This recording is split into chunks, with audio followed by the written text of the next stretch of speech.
fine. We don't want to. How we're calculating objections. We don't want to dispute whatever the court wants to do. 33 minutes is fine.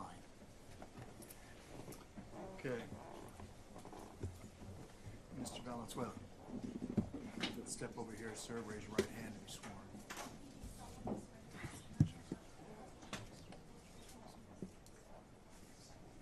Sir, you'll make your way around to my right to the witness stand, please, and have a seat.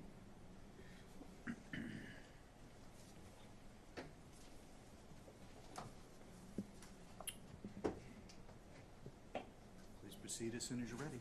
Thank you, Your Honor. Good afternoon, Mr. Valenzuela. Can you please state your name for the record? Reynaldo Valenzuela. Can you describe your current employment, please? I am the co-elections director of Maricopa County Elections Department, overseeing early voting and election services. Did you have other positions with the Maricopa County Elections Department before you became the co-election director? Approximately 6 years ago, I was the elections director before the department had gone through a rearrange, and I also worked as assistant director for early voting and other positions for the last 32 years with Maricopa County Elections. In your role as co-elections director, what are your responsibilities, briefly? Overseeing primarily the early voting process, all of its departments as far as special election boards, mail-out balloting, and so on, and also candidate filing and campaign filing. Do you hold any professional certifications? Yes, I'm a SARA certified election registration administrator through Election Center and Auburn University. Held that certification for 16 years and renew every 4 years. I'm also a certified election officer through the Arizona Secretary of State, and I've held that certification for 30 years, and it's renewed every 2 years.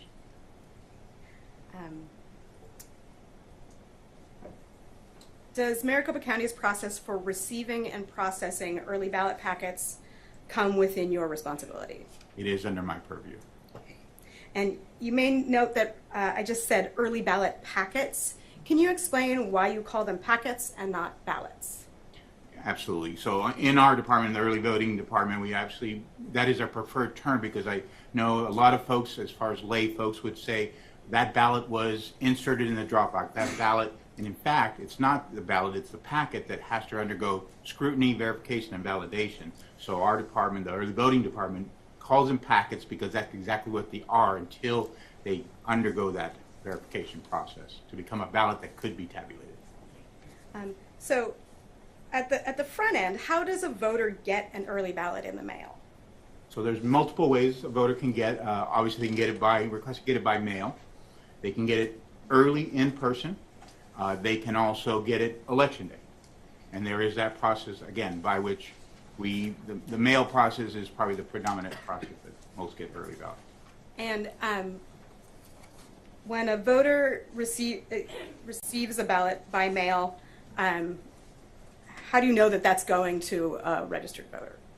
Well, early voting is reliant on the voter registration. Voter registration is a vetted process where the registered voter is verified through multiple statewide database that says that we check it against motor vehicles, we check it against INS, we check it against SSN, vital statistics, all of those things to come back. Once that voter is put on the registration rolls, we verify their address through sending them a return service requested registration card.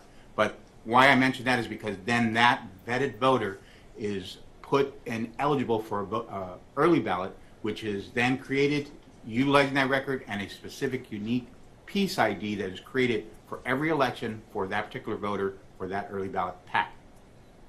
And does that piece ID appear on the affidavit envelope in which a person would return an early ballot to the county? It does. And what are the different ways that the county gets early ballots from voters? So Ballot packets. Ballot packets, yes. So the ballot packet itself can be dropped off at one of our drop-off locations, whether it's a standalone drop box, which we have two, one here in Mesa, one in our McTech facility, can drop it off on election day or in person at any time during the early voting in-person period, or can return it by mail. Before you ask the next question, I just noticed you speak quickly, Mr. Valenzuela. That may be a little bit difficult for the court reporter to follow. If you could just slow down slightly, sir. Yes, sir. Mr. Valenzuela, you just mentioned one of the ways that voters can return early ballot packets is by delivering them to vote centers or drop boxes.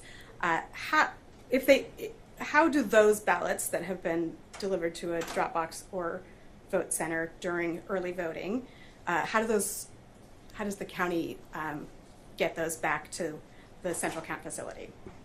So we do have a courier process by which we assign two individuals of bipartisan differing parties, a Dem and a Rep is it specifically, and those individuals will visit the site, whether it be a standalone Dropbox, a city clerk that is assigned to be a Dropbox only, and or an early voting in-person site, and those couriers would present themselves. They would, those bipartisan couriers, to the clerk, city town clerk, or the inspector at the polling place or vote center, and that they would begin that process of emptying that sealed blue box that is present for collection of those ballots or packets.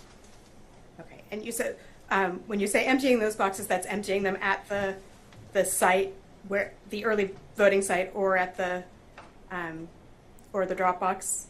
That is correct. So they would they have a process by which, and I can delineate it is as short as possible, but it is a secure process where they're filling out logs, a ballot, early voting ballot transfer receipt that is documenting seals, documenting the transfer of those into a secure cage that is sealed and brought back to our McTech facility. And if we could bring up Exhibit 20.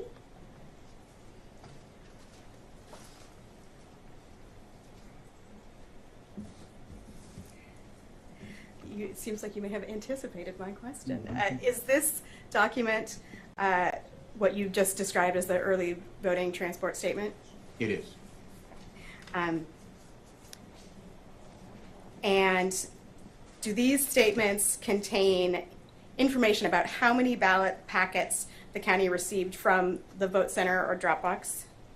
It does, but it is after receipt at McTech. But it does indeed have that in the transport receipt section. So towards the bottom of that document, Correct. Where it says count of ballots in transport bin. Correct. At this time, Your Honor, I would move to admit Exhibit 20. Objection? No objection, Your Honor. 20 submitted.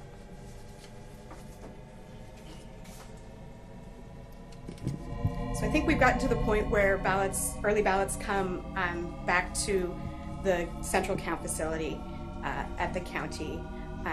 Where do they go next?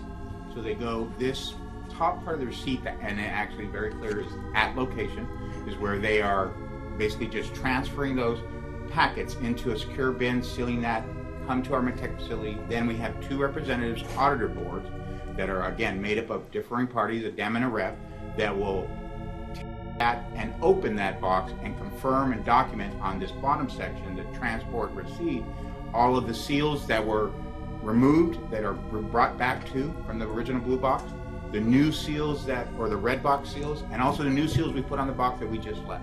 It also will begin a process, because they're a smaller quantity, we do have a counting machine that we can run those packets through, and we will then process those and not shown here, but as an audit slip that we document how many of each packet we have received. There are three different types of packets: an in-person counter packet, which is a white envelope; a mail ballot, which an individual, we mailed it and they opted to deliver it, so it's a green envelope; and then we have voters that may have cast a provisional ballot.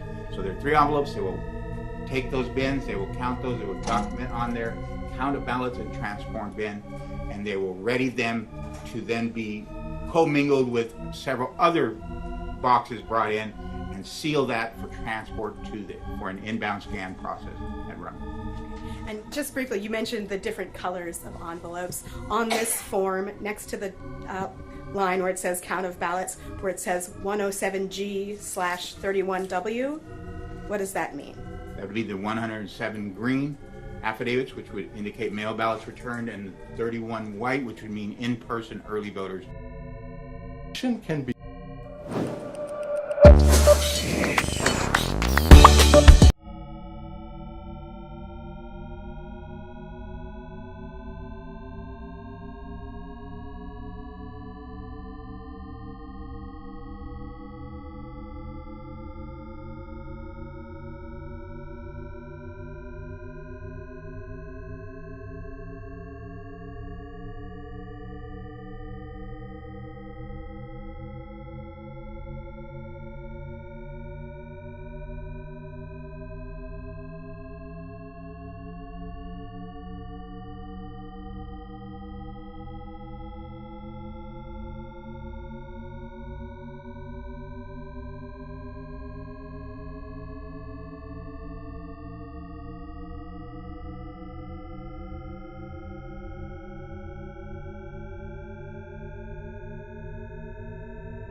dock. So we accept the tray count, the estimated weight count as the post office provides to all vendors that pick up, and we then take it to that next detailed inbound scan count to get the exacting amount. Let's briefly talk about signature verification. I don't want to get into the details of the process, but why does the recorder do signature verification of early ballot affidavit envelopes? It is part of the process by which to prove identity. So obviously Arizona has a proof of identity. You go in person, you would provide photo ID. For a mail ballot, we don't request that you send your driver's license in, so that proof of identification is done through the signature verification on signature exemplars on file, vetted signature exemplars, registration form, multiple registration forms that you may have on file. Also, past signature rosters. If maybe you're not an early voter, but you voted in person, we have all of those signature rosters and signatures, in addition to past EV affidavit, vetted EV affidavit signatures. As an example, I myself, in showing this, when we train, I have close to 32 different exemplars from all the times I voted and for registration forms. And just for the sake of clarity on the record, when you say EV affidavit, what does that mean? EV affidavit is the packet that we speak of. The packet has the attestation, and it has that I am who I am, and it has our unique piece ID printed and the voter's information. And EV stands for Early voting. and it's what the general public commonly knows as the envelope. The green envelope if they get it by mail. Does every early ballot that the county eventually tabulates go through the signature verification process? 100%. They cannot make it to the next phase. There's multiple bipartisan phases in between. They can't make it to the processing phase, made up of bipartisan boards who are auditing that tray report that says we've made these good, we've made these bad, we've made these need packet, whatever it may be, but the good six to get to tabulation must be signature verified. And I have a piece of housekeeping. I think I did not ask to move the admission of Exhibit 82. Your Honor, I would at this time move admission of that exhibit. No objection, Your Honor. 82 submitted.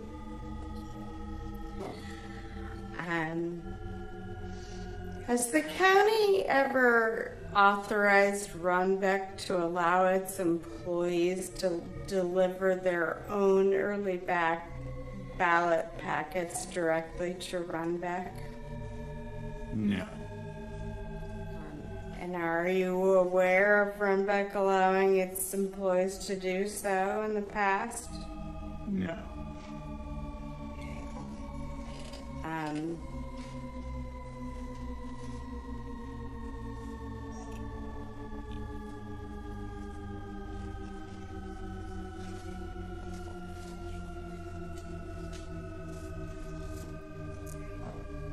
I have no further questions for this witness. There may be some cross-examination.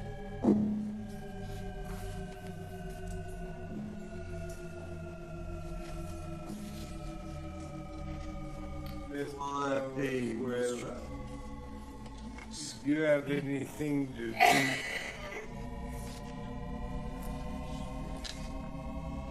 I was asking you who it would be. Oh, You've answered my question. Mr. Blunt. Sorry, Your Honor.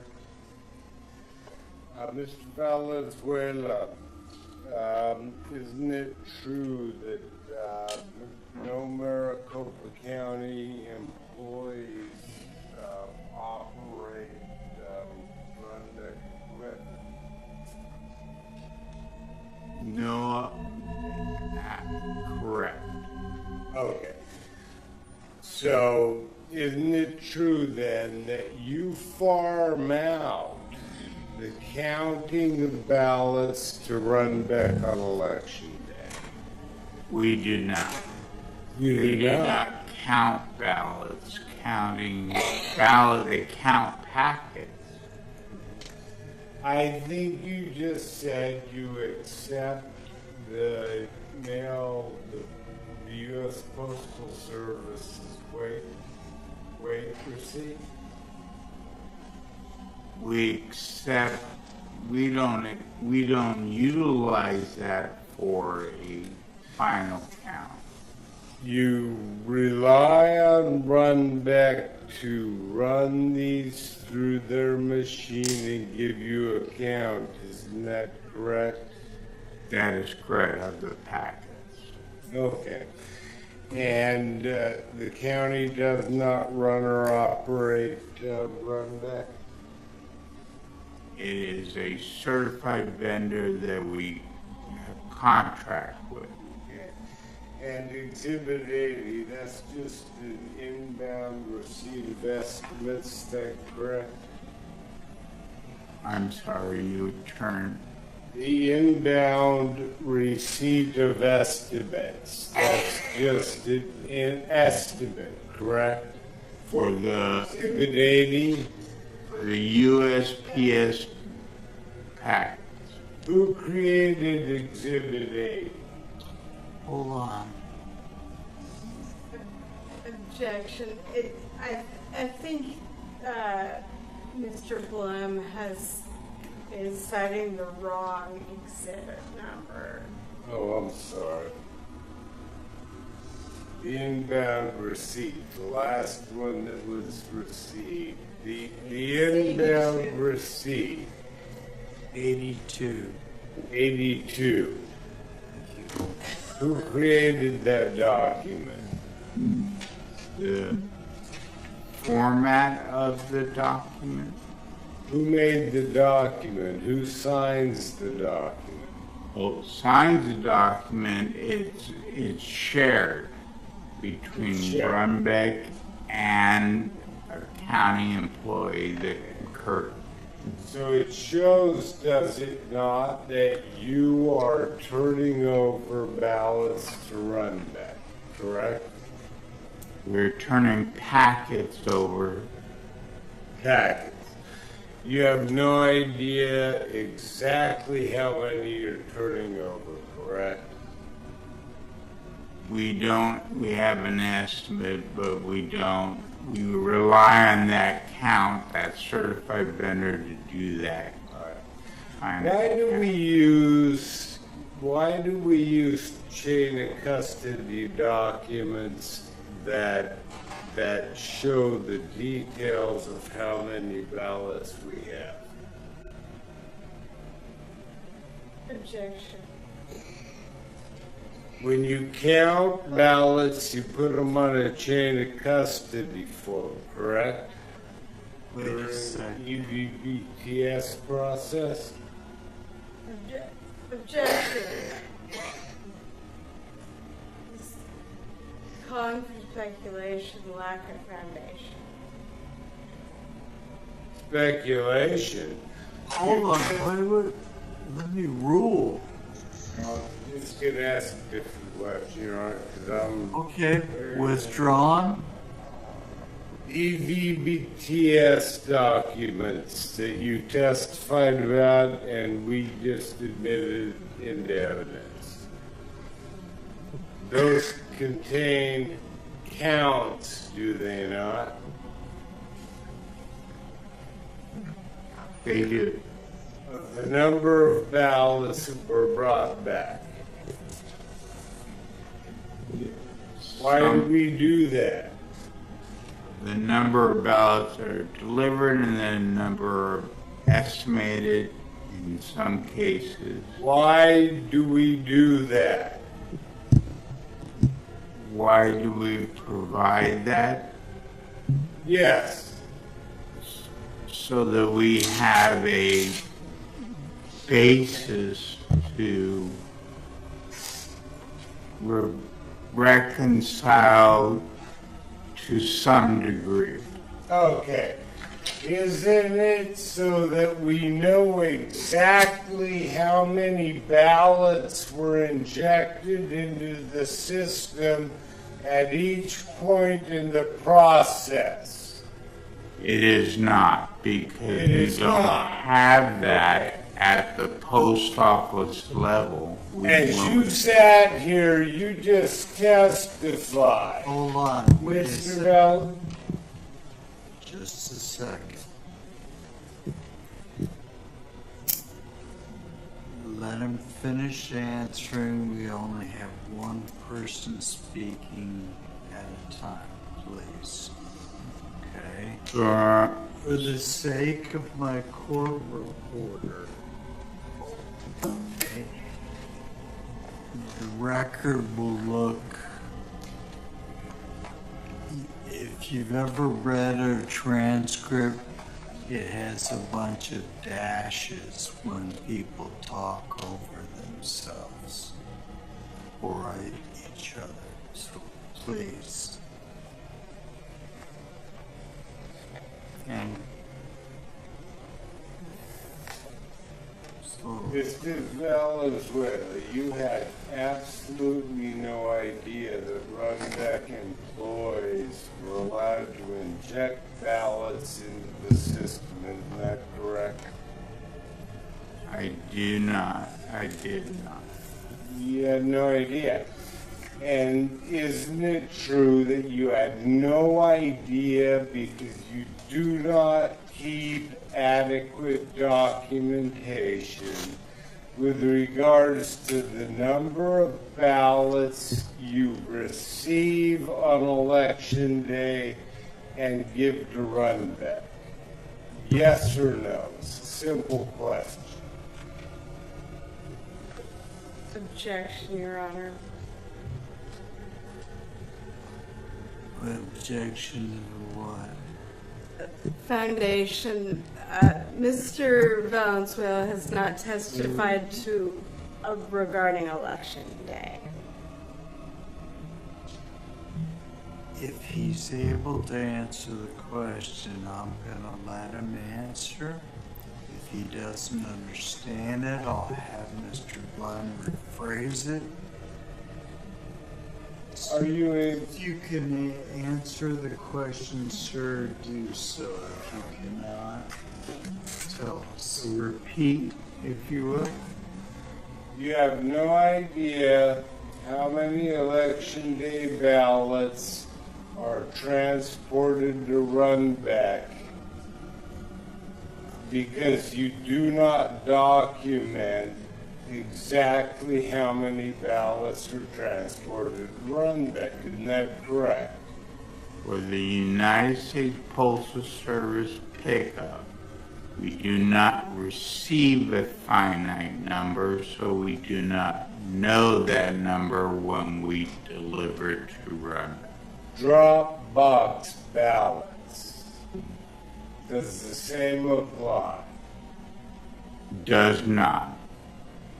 We do know that because it is small quantity where we have a counter that we can count 100 ballots, 1,000 ballots, but not 290 through this count.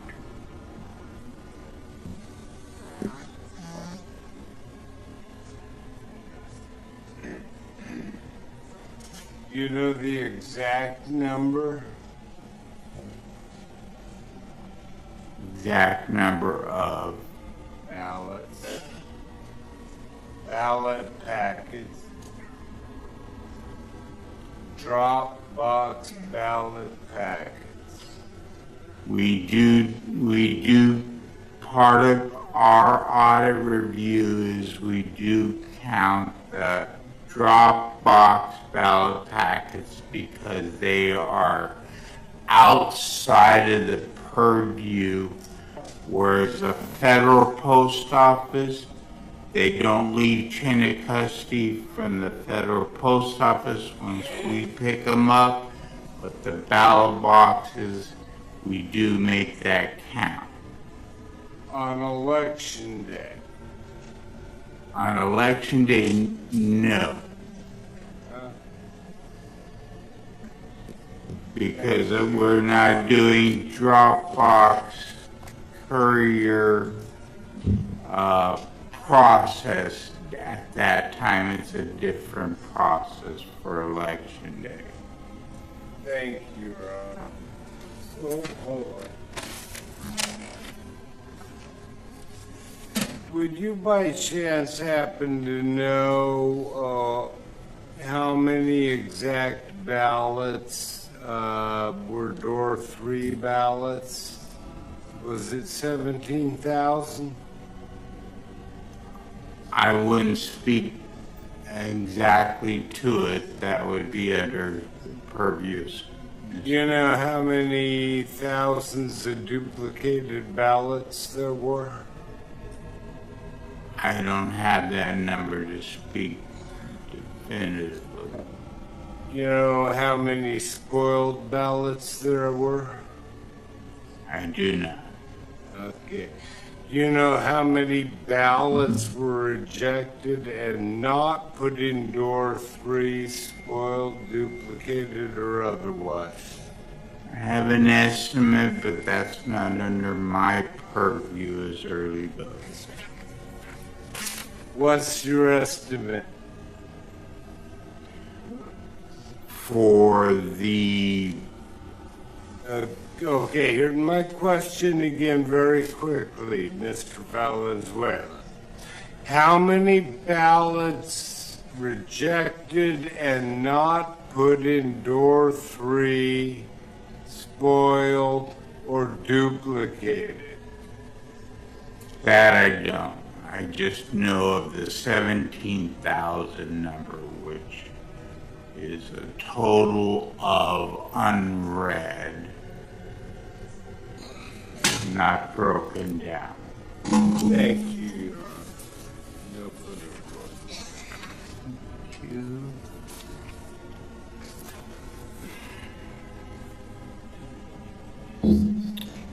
Redirect.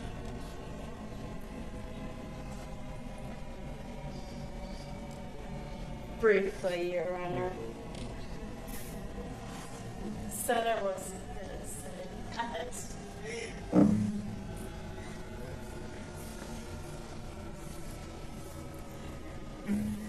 Mr. Valenzuela, our election day operations and tabulation under your responsibility?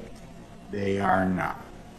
And whose responsibility is over those two items? My co-director of elections, Mr. Scott Jarrett.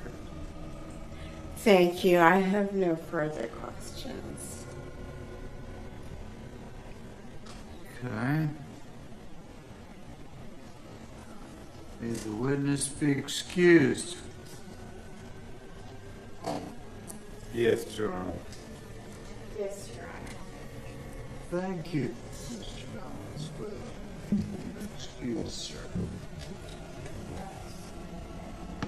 County's next witness, please.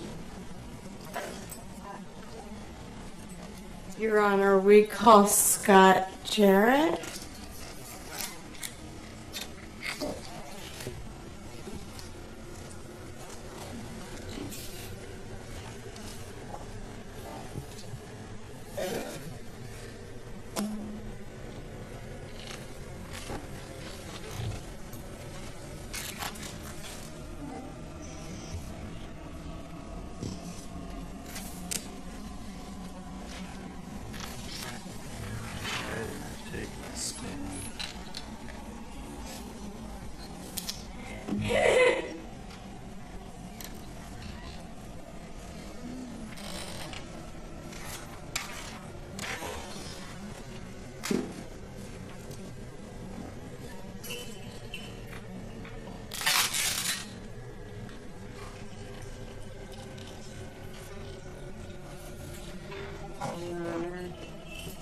Jarrett, you remain under oath from your previous appearance. Do you understand it, sir?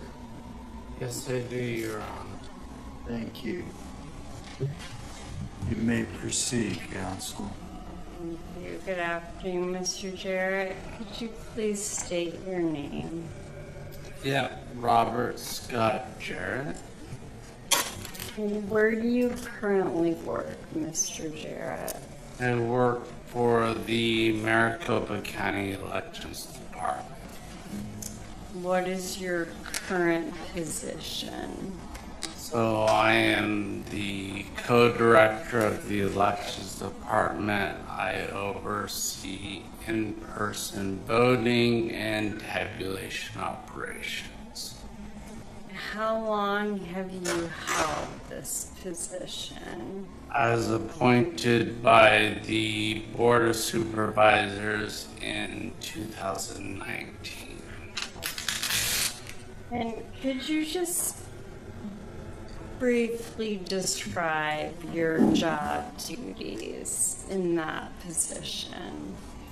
Yes, so I oversee all in-person voting operations, so that includes early in-person voting that I report up to the Maricopa County Recorder for. That does include drop boxes.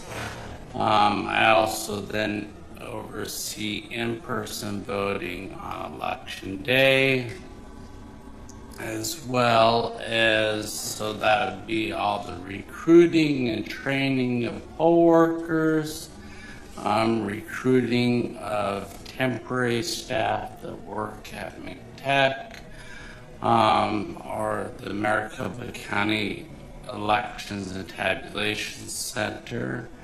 And then I would also oversee warehouse operations, then all tabulation functions, including at the central count facility as well as at the voting locations. And what's your educational background? So I have a bachelor's degree in accounting from the Arizona State University.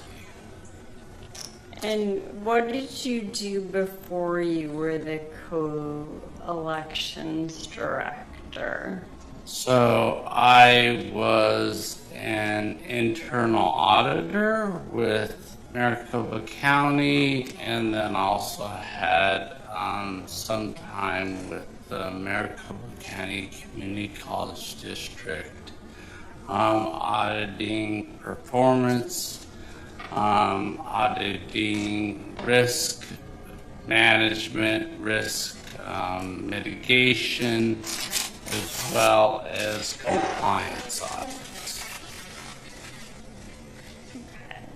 So we're just going to generally discuss how elections are conducted in Maricopa County on election day. To start, what was the total voter turnout in Maricopa County for the 2022 general election? So voter turnout was 64%, or 1,562,000 voters are approximately there. Okay. And how did that compare to previous midterm elections? So it was one of the higher percentages. If you go back for several decades, all the way back to the 70s, it was actually the second highest as far as voter turnout. 2018 only exceeded it by a small percentage. And then even more recently, the average of the three midterm elections was about 54%, so that'd be 2018, 2014, and then 2010. So turnout in 2022 was about 10 percentage points higher.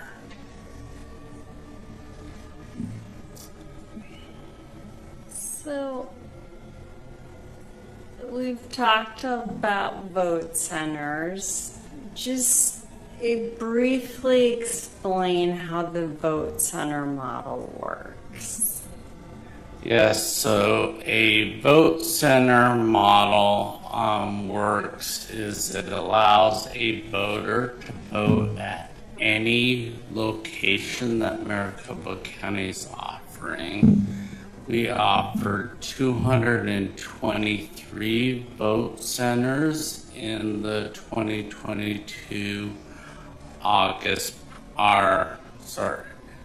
November general election. That was an increase over the August primary, which we had 210. So, and it was also an increase over 2020, which we had 175 vote centers. So we're able to offer that option through our Sitebook check-in station. So that will confirm if a voter is registered, confirm that they've not voted previously, and then it will allow us, in conjunction with our ballot on demand technology, our printers, to print that specific ballot for that voter. Maricopa County, we have over 12,000 different ballot styles, so we cannot offer a vote center model without that ballot on demand technology. So, thank you. How does the elections department, well, actually, what's the average distance between vote centers? What was the average distance in the 2022 general? So we performed that calculation actually based off the August primary, where we had 210 vote centers, and that average distance was just under 2 miles per vote center, 1.98. We did add then those 13 additional vote centers for the general election. So that actually distance would be smaller. I don't have that specific calculation. So, on election day, when people are voting, and at times waiting in line to vote at certain vote centers, how does the elections department communicate with the public about the wait times are at the various vote centers? So when we're tracking this information through our site books, our poll workers are going and gathering the number of voters in line, and they will go count all the way to the end of those lines. They report that back to us through that site book. Then we post that information onto our website. That is updated about every 15 minutes from every one of our voting locations. So voters will know when they're attempting or driving to a voting location, what is that wait time at that location.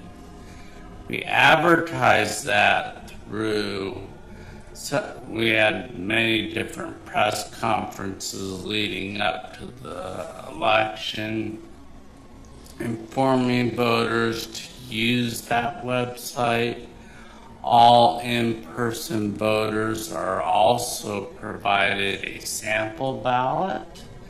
And on that sample ballot, it directs voters to, does provide their closest location, but also that they could go to the locations.maricopa.vote website to identify what are all their voting options and in-person voting locations.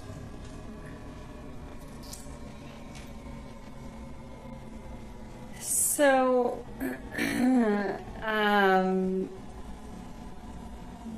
based on Maricopa County's calculations, which, well, let's start with you. You heard Dr. Mayer's testimony earlier today regarding his analysis of wait times. Is that right? That's correct. And did you agree with his description of the way that Maricopa County makes that calculation? So we make our calculation based off of how many voters are in line and how quickly they're able to check in to those voting locations. So that is how long it's taking them from the end of the line to be able to check in to then receive their ballot. And that's based off historical knowledge as well as the throughput, how many voters are getting through and checking in on a site book. And I think you heard, or I recall Dr. Mayer testifying about people's perceptions sometimes being incorrect about the length of time. What are some of the things that you've observed or experienced impacting that perception or misperception, perhaps?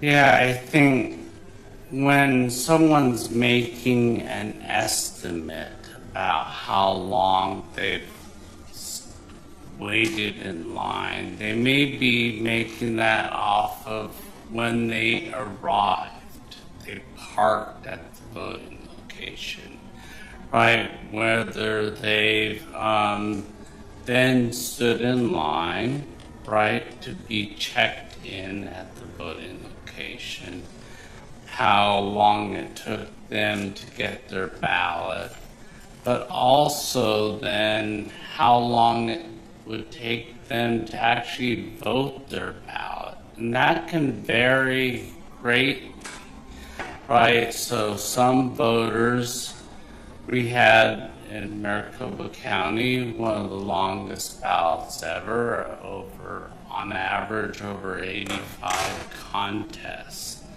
So some voters come in very, very prepared, right? They may even bring a sample ballot with them, and that can help them expedite and fill out that ballot much more quickly. Some voters may come in and they'll see the contest and they only want to vote a few.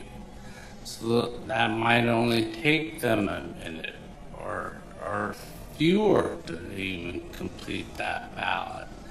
But then some voters, and this is we allow this. We encourage voters to be able to do this. We want them to be informed. So they will go get a publicity pamphlet, and they may investigate and read all the different information about each individual contest, and then make their decisions in that voting booth. For example, one day in early voting, we had a voter show up. Our voting location closed at 5. They showed up at about shortly before 4 p.m. And that voter didn't end up leaving the voting booth until close to 7 p.m. So they did not wait in any line to check in. They did not wait in any line to get their ballot printed out of ballot on demand printer, but they spent several hours in the voting booth completing their ballot, and to put that into an affidavit envelope to be returned to the elections department. So when the voters calculate the time that they spent voting, it's all based on some of their choices, their own choices that they make, and how long they're going to complete their ballot, or whether they're going to put their ballot into a tabulator or drop it into door number 3, a secure ballot box. So, based on the county's analysis, what were the longest wait times on election day? So we had at about 16 locations, wait times approaching about 2 hours, or between 90 minutes and 2 hours. And that was not for the entire day. That was intermittent. Some of those were towards the end of the day, but in every one of those instances, we had locations that were close by for a voter to be able to choose a different option to be able to drive to. In some of those cases, it was less than 1 minute wait times. And just to reiterate earlier, that's all communicated and publicly available to the public on the county's website.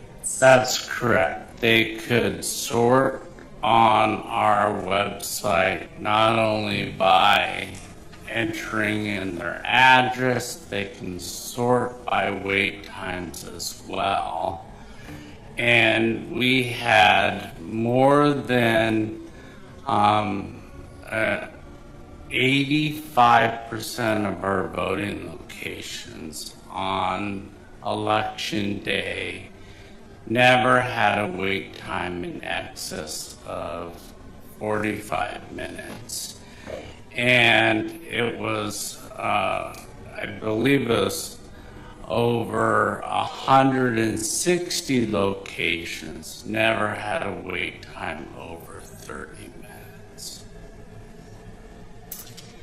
So this information that you just provided, was this part of the analysis that was provided in the report to the Attorney General that was discussed yesterday? Yes, that's correct. So I drafted that report. It was based off of all the information that we had, the data that we had in the Maricopa County Elections Department. So every aspect of that. And with regarding to wait times, it's based off that very systematic approach of how we train voters, or how we train our poll workers to enter that data based on the number of voters in line. So, is it your belief that the information in that report was accurate and correct? That's correct. I believe that it was accurate, and what I communicated to the Attorney General through that report was done with integrity and was accurate.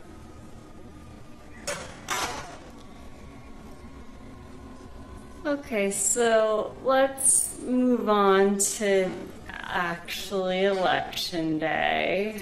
And you talked about the ballot on demand printers, and that you discussed that more than 12,000 ballot styles Maricopa County has, and that's why those ballot on demand printers are required, right?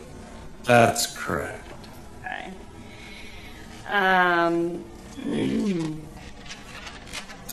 On Election Day in 2022, were there issues with some of the county's ballot on demand printers? Yes, there were some issues with some of our printers. And can you describe what those issues were? So we are in the middle of our root cause analysis still on this, but we have identified a few items that contributed to the printer issues. The first was our, and what we would have our smaller printers, OT printer, and that was, it was not printing ballot timing marks on the back of the timing mark dark enough, or some of them were speckled. And that was due to what we identified was the printer settings or the heat settings on a fuser. And we needed to adjust those printer settings to all be consistent at the highest heat setting.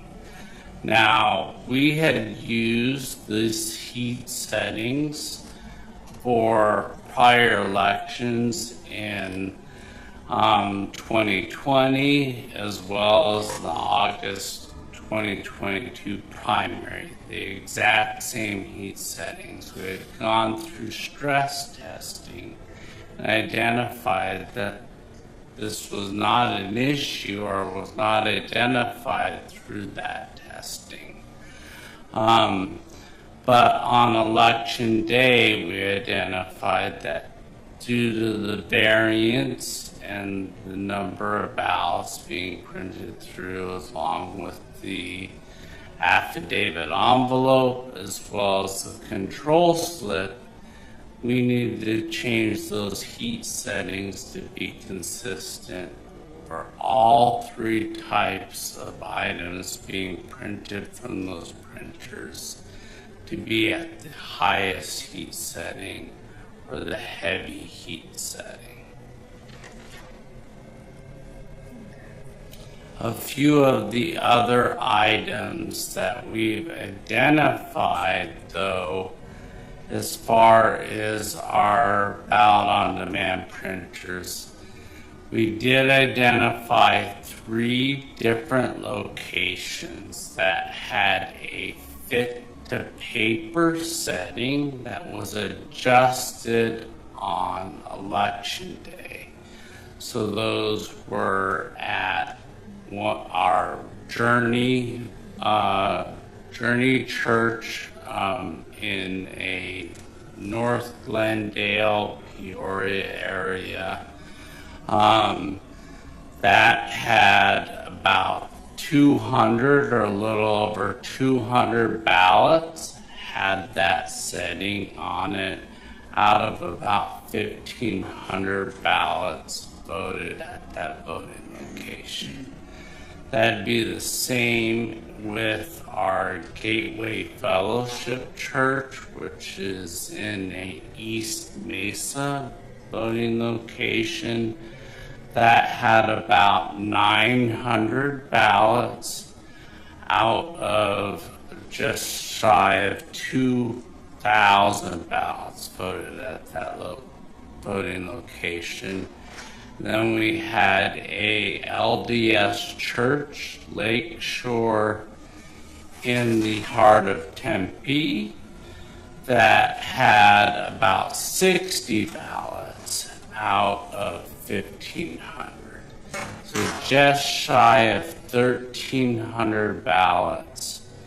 And that was due to our temporary technicians, when they were trying to identify solutions on election day, adjusting a setting. Now, this was not direction that we provided from the Maricopa County Elections Department, but adjusting that setting to a fit-to-paper setting.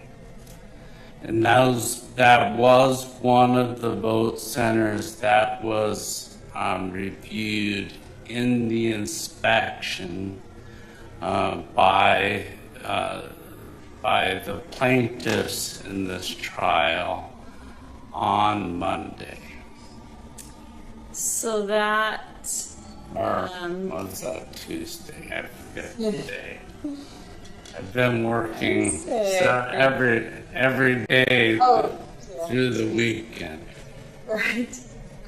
So if I'm understanding you, on election day when there was troubleshooting trying to identify this ballot on demand printer issue, one of the T-Techs or some of the T-Techs adjusted that setting, and that impacted some of the ballots that were cast at those 3 locations. Is that right? That's correct. And that was not a 19-inch ballot, right? When that happens, it's a 20-inch ballot, a definition of a 20-inch ballot that's loaded on the laptop from that is connected to the ballot on demand printer that gets printed onto then a 20-inch piece of paper, but because of the fit to paper setting, that actually shrinks the size of that ballot. And then that ballot would not be tabulated on site at the voting location, and it also could not be tabulated on site at Central County. So if it couldn't be tabulated at the voting location and at central count through the regular tabulators, what happened to those ballots? Those ballots came back to the central count facility, and then we had hired duplication boards, a bipartisan team, Republicans and Democrats, to duplicate that ballot. So they first affix a marrying number to that ballot. So that would then be able to identify that ballot back to then the ballot that gets duplicated on site at the elections department, so we can marry those two up and all the votes get transferred to the duplicated ballot that gets counted and tabulated. So ultimately, all of those ballots were tabulated. That's correct. So just to sort of close the loop on this, there were heat settings that have been identified so far in your investigation. There were the T-techs who had changed to the fit-to-page setting, and that impacted some of the ballots that were printed on election day.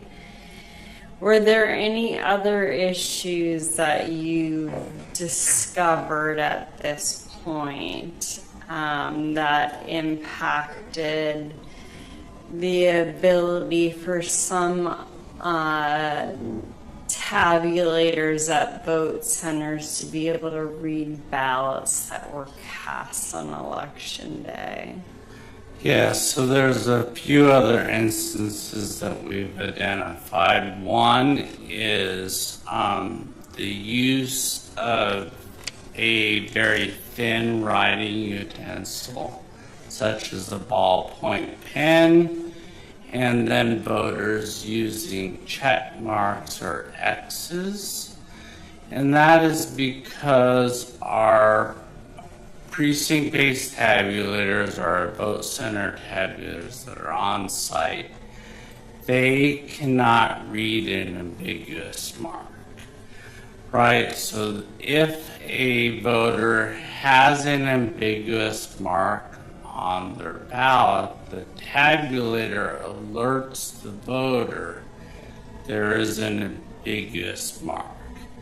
Right, and then that voter was given the option to either spoil that ballot and vote a new ballot, or to put that ballot into the secure door number 3, the drop box. So then that can be then returned to the elections department and duplicated. So we did identify about 10% of those door number 3 ballots were the cause of having an ambiguous mark on the ballot.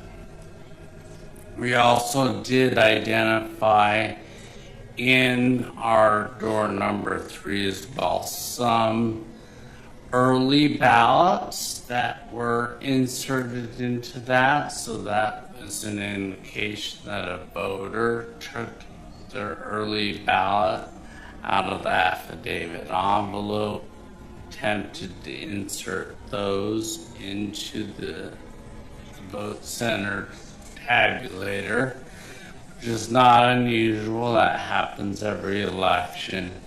We also identified a few provisional ballots as well.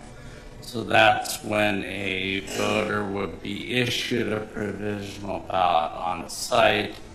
They take it out of the envelope and then attempt to insert that into the tabulator as well. So our poll workers are trained not to look at the voter's ballot, see how that they voted, but they work with the voter to identify, okay, this ballot's not reading, and then if they were issued a provisional, ask them, where's your affidavit envelope? You need to insert that into the affidavit envelope. But at that point in time, it becomes the voter's choice. Do they want to insert it back into the affidavit envelope? Do they want to drop it into door number 3?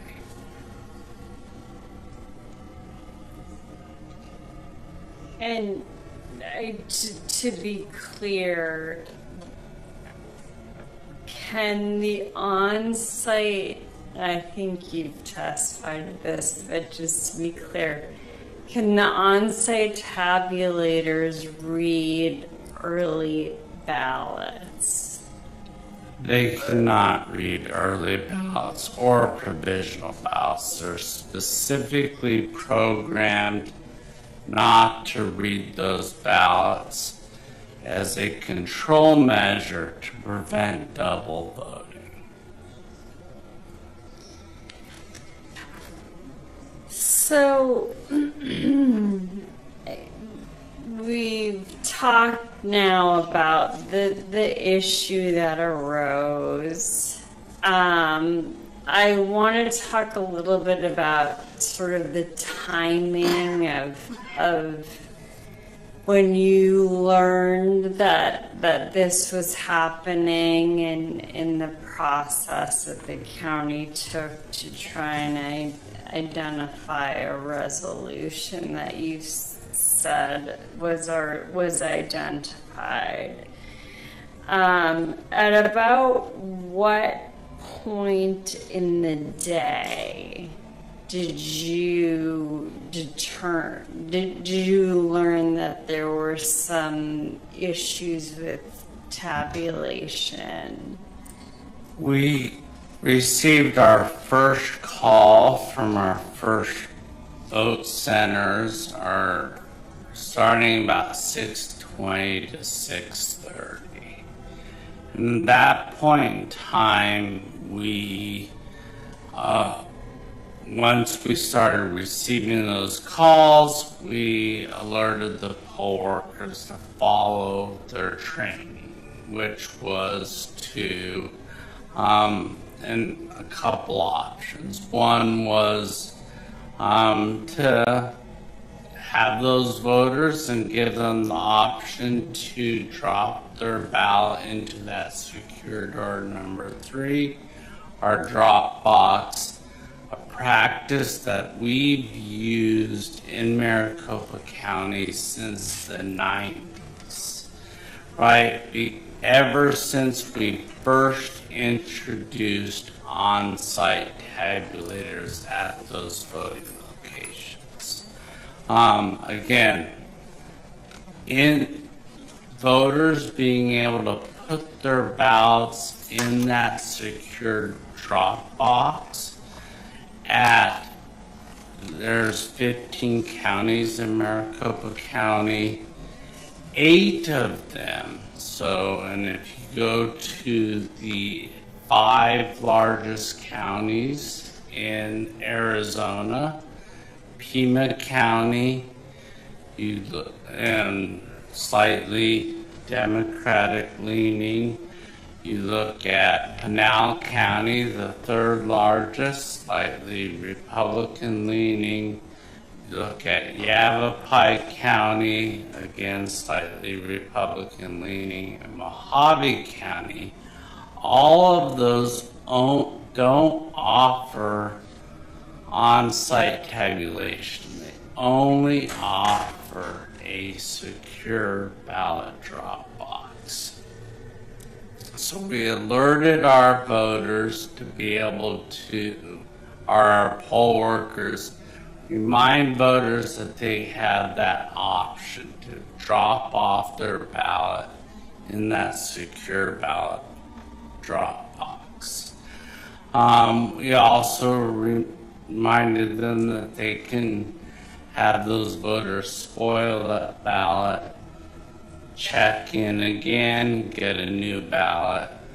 And then we also had implemented a cleaning procedure for this election for our troubleshooters.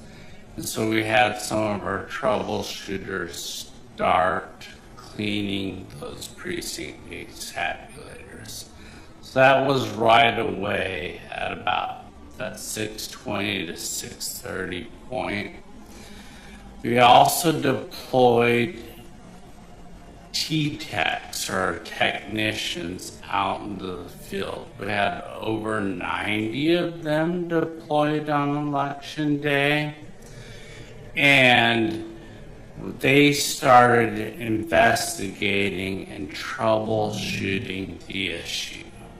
So that took us about a couple hours to rule out that it was not a tabulator issue. So at that point in time, those first couple hours, was it a tabulator issue? Was it a printer issue? We started getting reports back by about 8:30 that it was the timing marks on the ballots themselves, that they were not printed dark enough. So at that point in time, we need to determine why that was, because all of our stress testing at that point in time had never identified this as being an issue. So once we went through and were investigating that, we were working with our print vendor.